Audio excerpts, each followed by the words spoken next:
So you want to hire a law firm to support you on your business, finances, and structuring?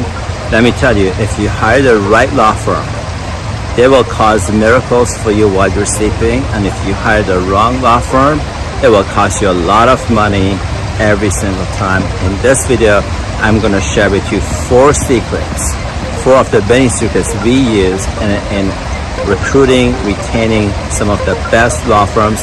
And I only have one evidence that our secrets work, and that evidence is we haven't lost one litigation against any person that we've ever litigated. You've got to watch this.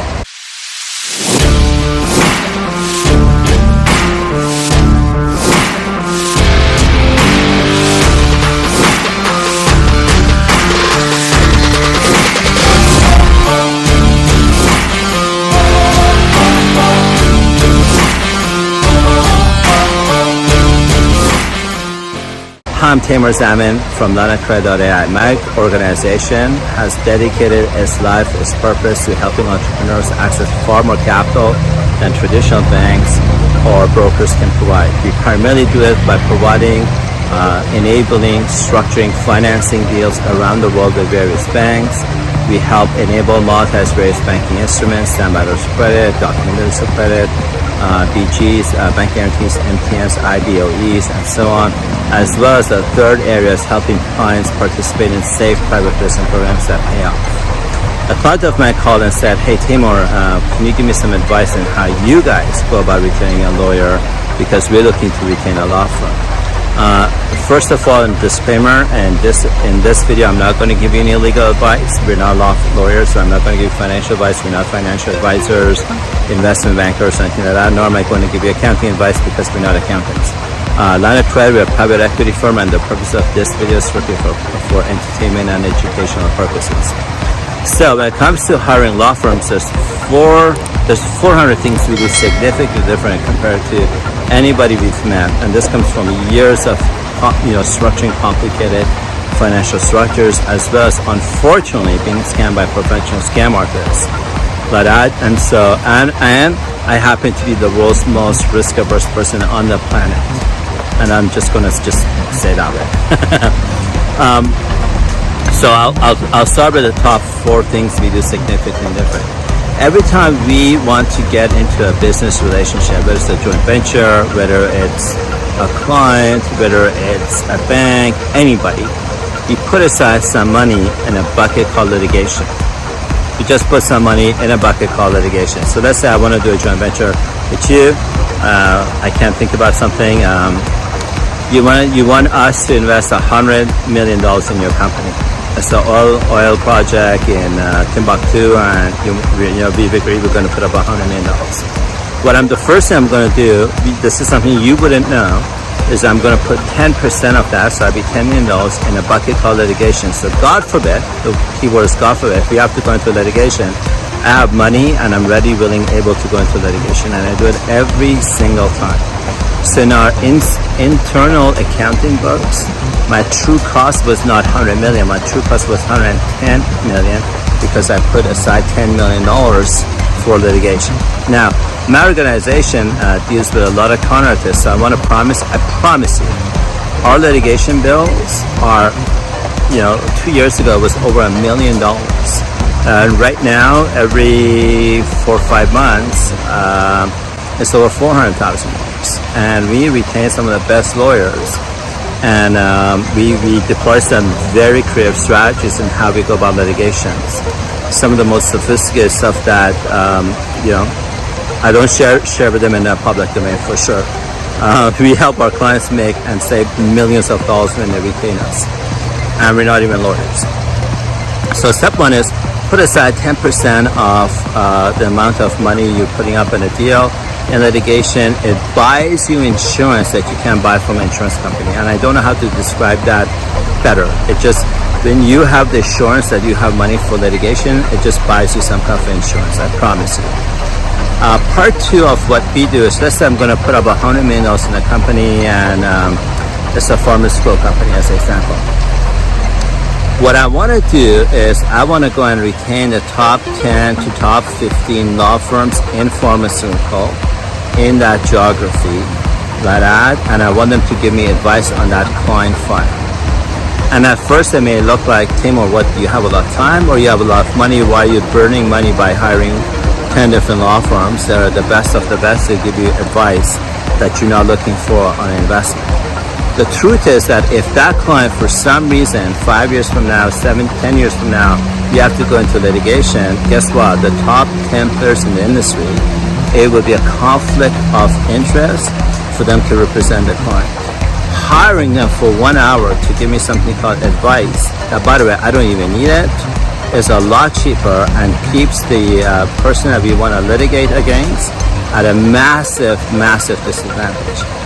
Trust me, we have a lot of experience in this area. We help our clients save millions of dollars as well as earn millions of dollars just because of our legal strategies. So that's like part 2 of that. Now comes part 3. What I want to do is I want to look for who represents the client in the past.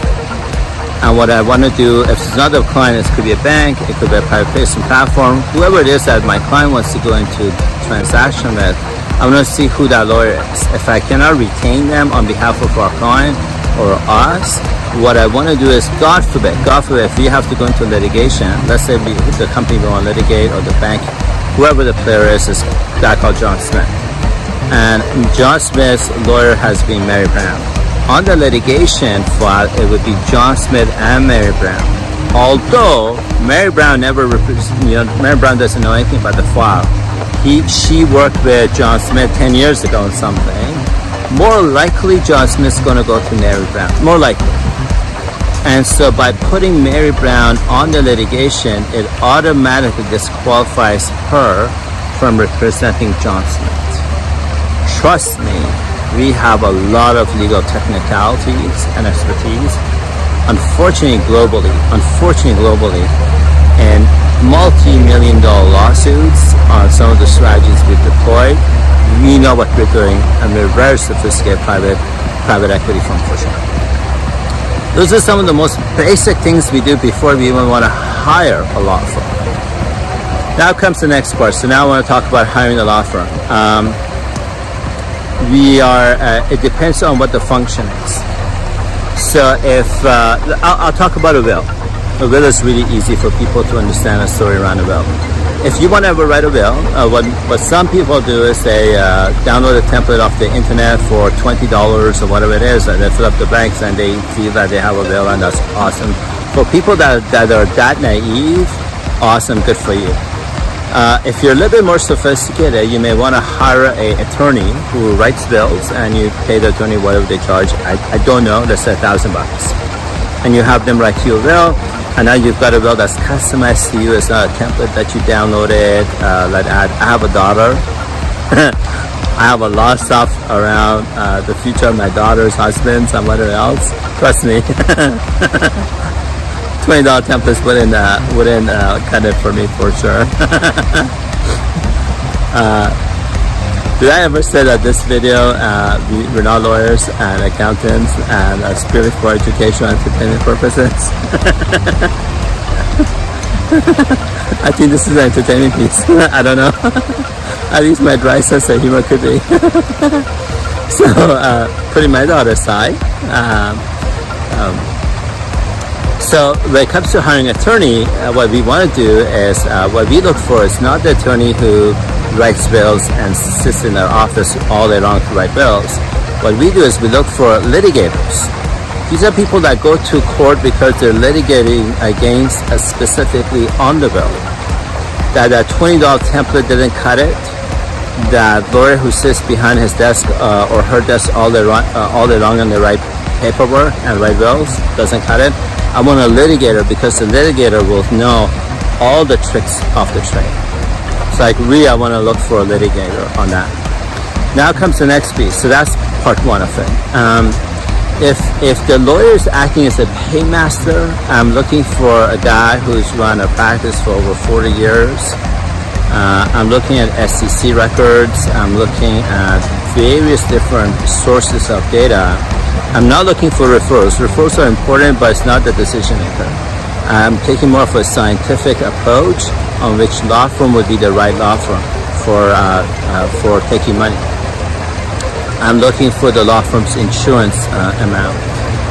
There's so much information I'm looking for just to find the right law firm. Before I approach the law firm to say, would you like to consider being our attorney and represent us in Dubai, or represent us in India, or represent us wherever that I want representation for. So these are the key things I'm looking for if the lawyer's job is to hold money. I can't go to a lawyer that's making $100,000 and ask him to be a paymaster for a $35 million deal. That's a lawyer that could easily disappear like that. But if I go to a top law firm that's doing $3 billion in revenues or in billings, asking them for a $100 million transaction, that law firm is more likely not going to disappear. Nothing in life is guaranteed, but it's not going to disappear. So these are some of the 4 tips that I have when it comes to hiring law firms. Put budget aside for that law firm. You want to collect a lot of information about types of transactions. Go look for litigators that add. Now there's 15 other things we do, and I only have one evidence. To date, there hasn't been one litigation that we've lost.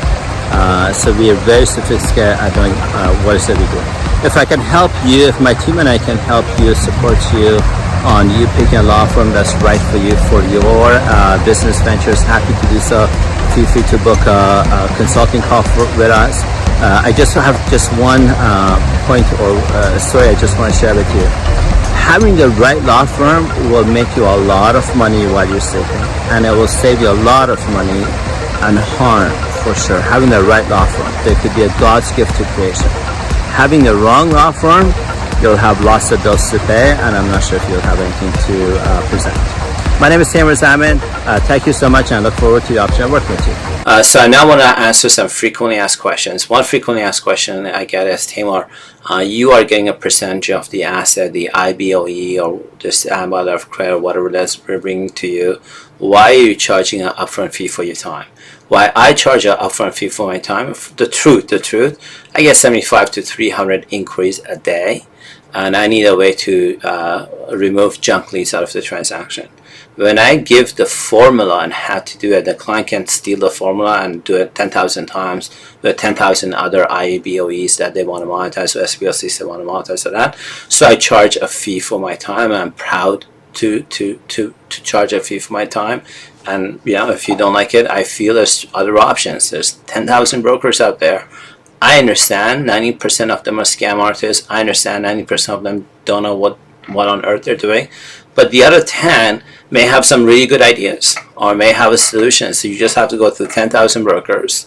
They will all come up with 3 different pitches. There's 30,000 pitches, potential solutions that you have to be through. Second options, talk to your bank and see if your bank has any ideas. If you don't have a relationship with your bank, go to a teller. Teller has to call their manager.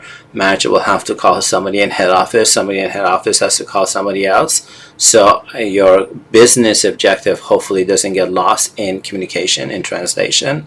And somebody could call you and give you a great idea on how to do it, or have the solution for it. And then if you don't want to deal with all of that, feel free to hire us at ALTFunds. I'm happy to help you out. The next question, commonly asked questions that we've been receiving is, there's a lot of testimonials from senior bankers about working with Credit. Okay, great, thank you. Well, what are you guys doing differently? I am the world's most risk-averse person that I know of, and I've been unfortunately being frauded out once or twice by sophisticated con artists. My staff, and I don't know how many private equity firms have a former FBI or former CIA people. Looking into our YouTube channels or whatever, you'll see former FBI, CIA people that work with us. So I am extremely risk averse, and so banks, monetizers like that. And the other thing I feel is my organization is extremely transparent. One of our core values, other than integrity, is transparency. And this is why I believe we get a lot of, I don't want to use the word favors, but banks or monetizers, private placement providers really like us because of these core values. I believe so. Some of the brokers, next common question, and I've heard this a lot this week. Some of the brokers working with you claim they've made millions of dollars. That's actually true. I'm going to show you a video about it right now. No problems doing that. I'm not recording this. Go ahead, run Excel one more time. Taimour, I made more money with you in the last 1 year than I did with the last 22 years of my life. All Wow. right. Thank you. Do you have a training program for people who want to work with you? We do. I don't have the time to work with 10,000 people. I'm looking for brokers that have contact lists of 100 people, are in the financial services industry, or have the desire to be in the industry. I put you into a rigid training program where you're working with me in a group training, one-on-one as well. I work on the mindset. It's all about mindset. How do you win the war before the war starts? That's a bad way of saying it. Through your mindset, and then I start to train you on the banking, technical skills, how central banks work, and so on, so that you can make millions of dollars. Your commitment to me is you have to be the income the other brokers who've made with me. That's your commitment to me. Next question, and I've heard this a few times. I've heard this differently from different people. Is why is it so hard for clients to move a lot of their money from a bank? Please research this for your own self. Please come to your own conclusion out of my answer here. I'll talk about Cayman Islands as an example. If I deposit $1 million in Cayman Islands, well, in a Schedule B bank, Schedule B, not Schedule A, Schedule B bank, it has to go to what Cayman Island refers to or points to as their central bank. Cayman Island doesn't have a central bank compared to United States central bank, but they have a body that acts like a central bank. That central bank will give the Schedule B bank a multiples of 10. So if I deposit $1 million in the central bank in Cayman Islands, my bank, my Schedule B bank, will get $10 million. If you are a senior executive of a bank and you just got a credit facility for $10 million on a $1 million deposit, I promise you, in your career objectives, you don't want that money to leave your bank. You want to leverage that money. That's how banks make money. That's how private equity firms make money. That's why hedge funds make money. You don't want that money to leave. The case study I gave you was $160 million that's in a bank in India as an example. $160 million at a credit facility is a big number. If I was a senior vice president of that bank, I will want to make it extremely difficult for that money to leave. Even if there's money that's in transfer, I would, I hope that answers the question why it's not easy to move a large amount of money from banks. At least that's my opinion for sure. I mentioned at the beginning of this video, this is for entertainment purposes, entertainment educational. This is the entertainment piece, I think. Are you and your team, this was a great question, I thought. Are you and your team still pursuing to buy a bank? What are you learning about it? We are still pursuing to buy a bank. We've got our top 5 picked out for sure. What I'm learning about it for myself is, first of all, there's thousands of banks for sale around the world, and it's not about their income statements or stuff like that that matters. It's really understanding a function of the regulators. What's important to regulators? What does the regulator need to say? What does a central bank can do in that region? The Central Bank of the United States, as an example, their capabilities and the laws are significantly different than the central bank in Afghanistan as a comparison, like significantly different. So it's really understanding regulators, what is it they're looking for. And once we understand that, we want to add capabilities to a bank that we want to acquire.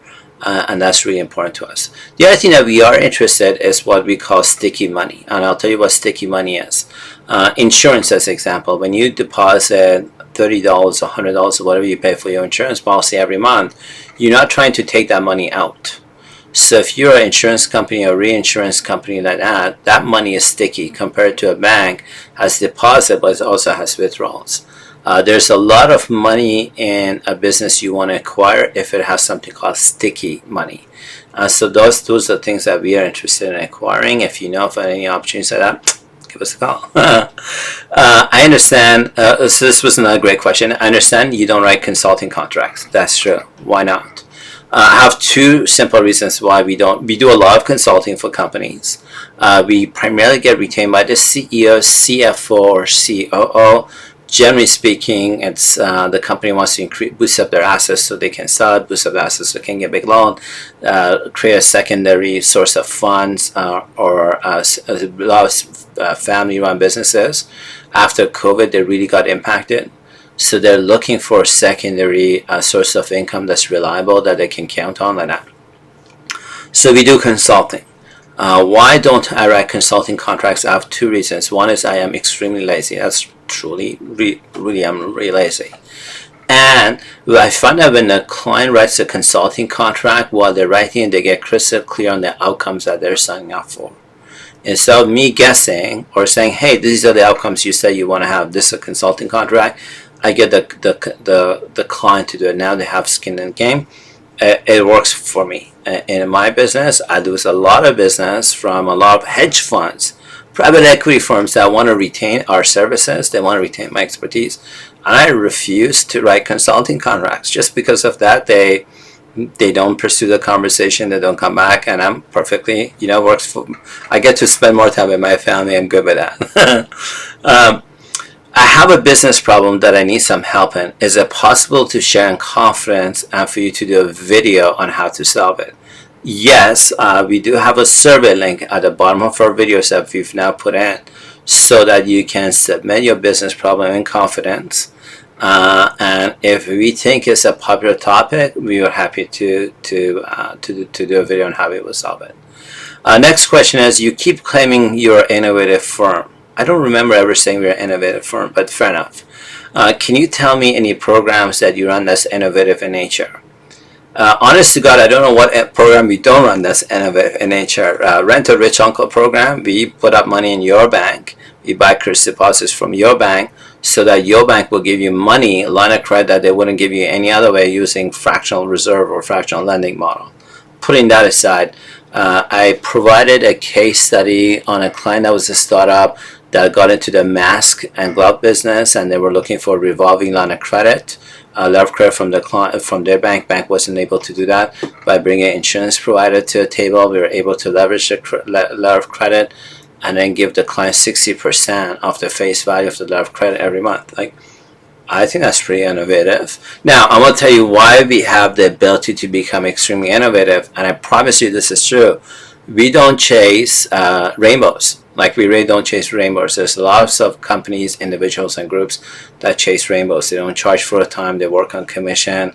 They want to monetize IPOs as an example, or SBLCs, and get paid in the back end.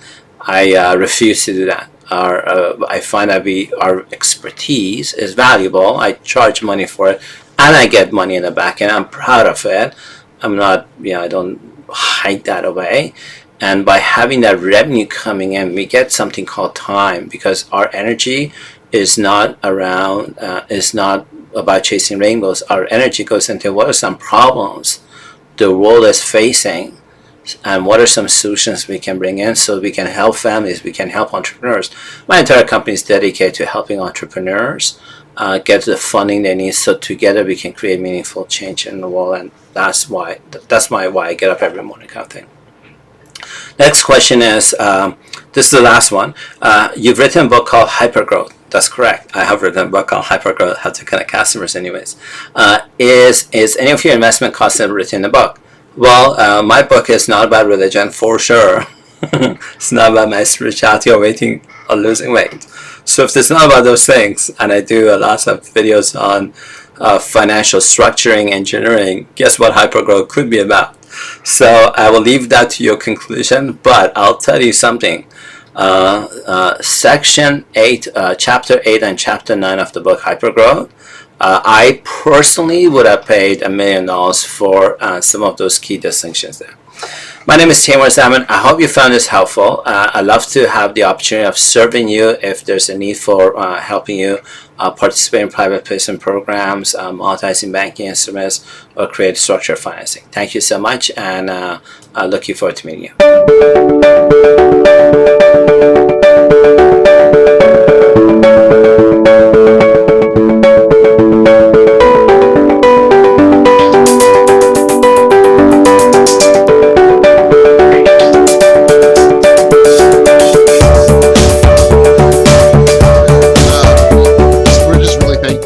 To even just come across lineofcredit.ai. And Taimour, thank you for giving us ideas as far as what we need to do to get our business acquisitions off the ground, the route that we need to take in negotiating. That way we can hit the ground running.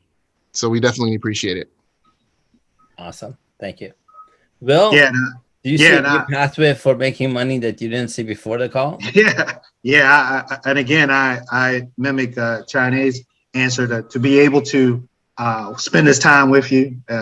And it's like we were a movie star, but at the same time, to be able to sort through this, like hear us say it, but then you can kind of pick stuff out of it by certain things that we said, and then source money that we wasn't even thinking about, or a solution, and now we can go back to the seller and pull money, or let them see it in a way that's really someone who might be risk adverse, and then say, no, this is actually something good, and then we can try that, and then come back, and then actually build a long-term relationship with you and actually help others. So we're very excited with this and working with you and the Rich Uncle platform, and exploring some other financial vehicles as you talk about in your video. So this is going to be exciting.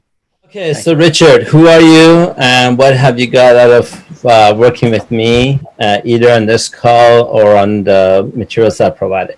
My name is Richard Kane, and I'm working on raising capital for projects throughout Africa, humanitarian infrastructure projects and some renewable energy projects. So I was just recently introduced to the concept of private placement programs, and I'm far from being an expert. So thanks to Taimour, I've been guided along that path, and I now understand the process much better. Thanks for that. And also I'm now familiar with the different routes I can take in moving forward, and also the work I have to do before I can move forward. So I'm really grateful for the time you've spent with me and guiding me in this way, and hopefully we'll speak again soon. Thank you. Awesome.